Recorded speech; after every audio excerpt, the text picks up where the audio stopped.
Fala pessoal, tudo bem? Vamos dar mais ainda continuidade ao que já estamos vendo dentro do capítulo 7. Gente, eu prometo que esse vai ser o último modelo atômico que você vai ver comigo. Até porque esse modelo atômico é o modelo atualmente aceito. Nas nossas últimas aulas, nós falamos do diagrama de Linus-Pauling. Tanto fizemos a abordagem lá na aula retrasada, como na última aula a gente fez bastante exercício sobre isso. Então agora a gente vai continuar a estudar os modelos atômicos. E a última evolução que a gente conhece dele. Para isso a gente tem que entender o conceito de orbitais, tá certo? Mas vamos com calma que a gente chega lá. Estamos agora entrando no modelo atômico de Schrödinger. Mecânica quântica.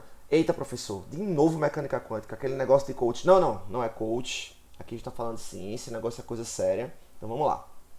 A gente viu o princípio da incerteza de Heisenberg.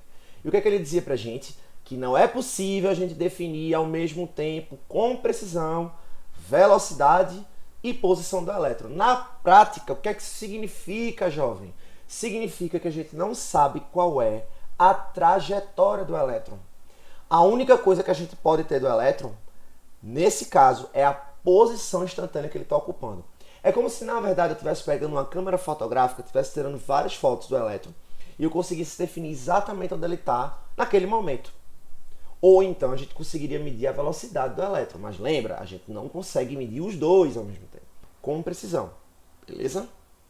Então, conhecendo a posição instantânea do elétron, a gente pode fazer um experimento bem legal. Você pega a câmera, olha para um elétron como se isso fosse possível e diz assim, olha, é o seguinte, eu vou começar a tirar foto do elétron e vou marcar as posições que ele está ocupando no espaço. Pego uma chapa fotográfica e vou marcando os pontinhos que eu encontro o elétron nas fotos. E vou tirar 1000 fotos do elétron, tá certo? E esse elétron vai estar no estado fundamental, ou seja, não vai ter nada de onda eletromagnética entrando no esquema, fazendo com que o elétron realize salto quântico. Não, vamos considerar que o elétron está no estado fundamental, que ele permanece no mesmo nível de energia, e a gente está tirando foto do elétron onde ele se encontra, tá bom? Lembrando que o elétron ele continua se movimentando.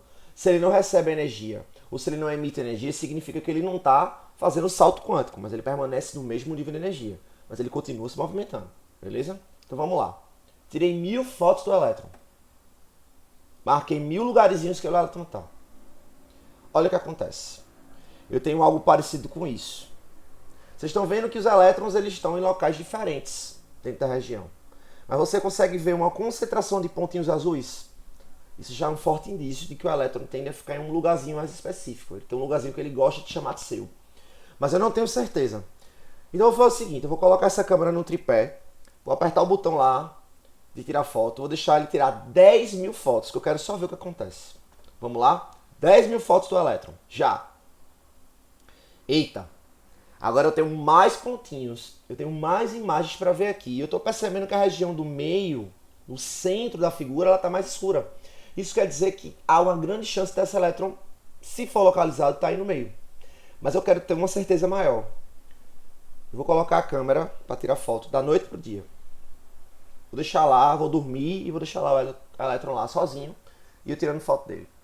100.000 fotos depois, o que é que você acha que vai acontecer? Agora para mim está quase que evidente que o elétron tem uma região de preferência, não é verdade? Então essa área mais escura é a região que o elétron prefere estar. Mas isso não quer dizer que o elétron vai estar lá. Se ele prefere estar, a chance dele estar, mas ele pode não estar, isso é uma probabilidade dele estar lá.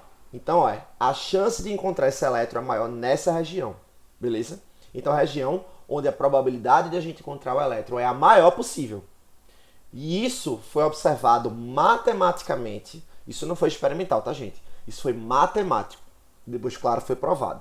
Mas, matematicamente, Schrödinger, esse jovem rapaz aqui, ele descobriu que o elétron tem essa região e ele conseguiu calcular matematicamente essa região máxima, que ele chamou de orbital.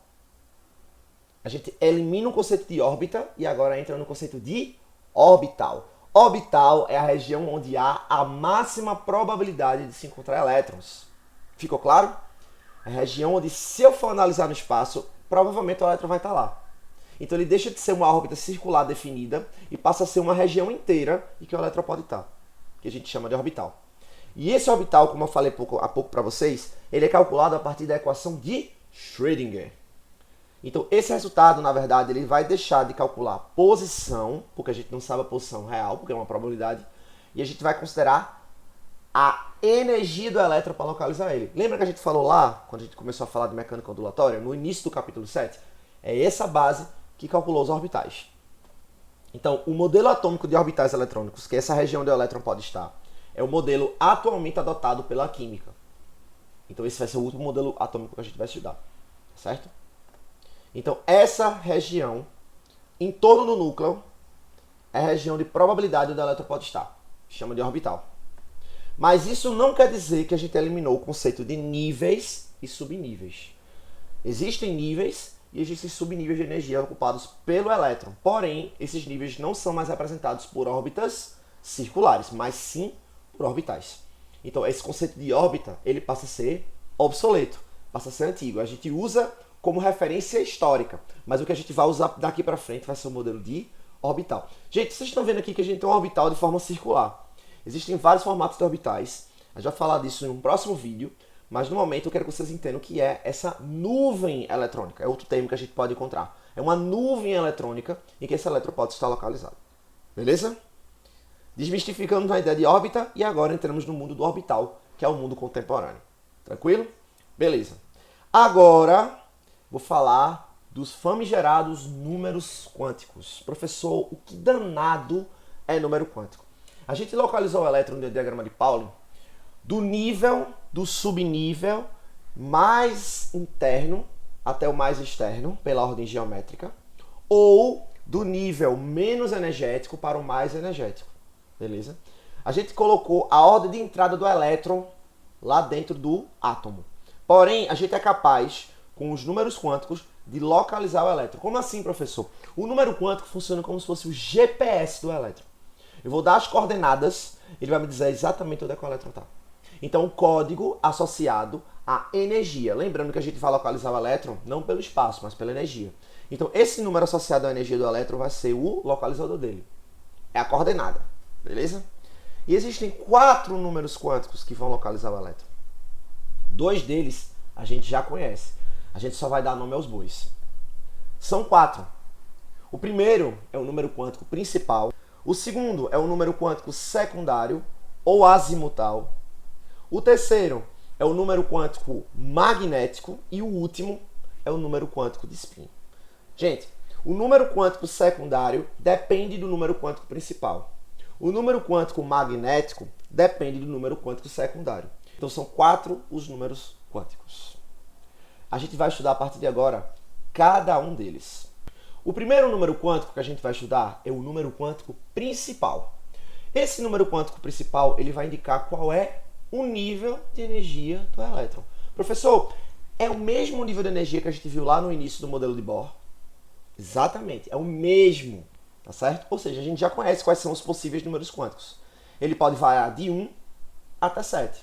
Lembrando que existem até hoje 7, eu já vou fazer 6, 7 níveis de energia.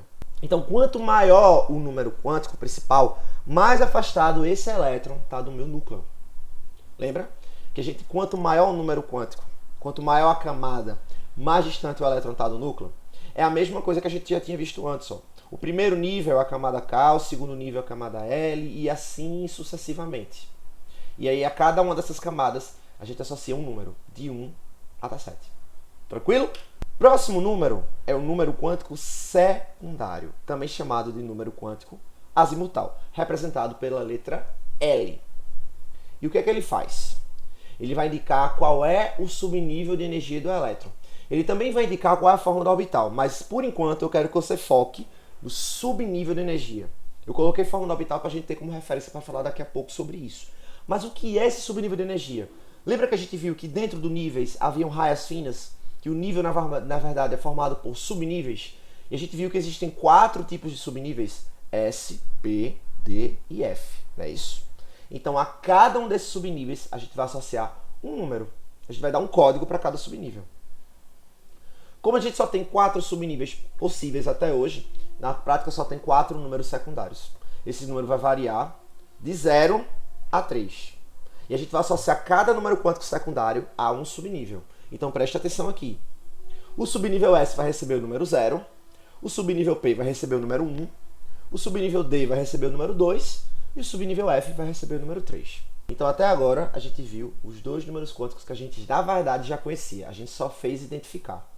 Gente, em maneira geral, é como se eu estivesse dizendo para vocês o bairro do elétron e dentro do bairro eu tenho ruas, certo? Então se eu disser para você, por exemplo, N é igual a 1, L é igual a 0. O que é que isso quer dizer?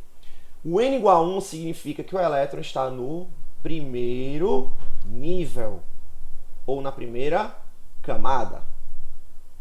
E o L igual a 0 significa que o elétron está no subnível S.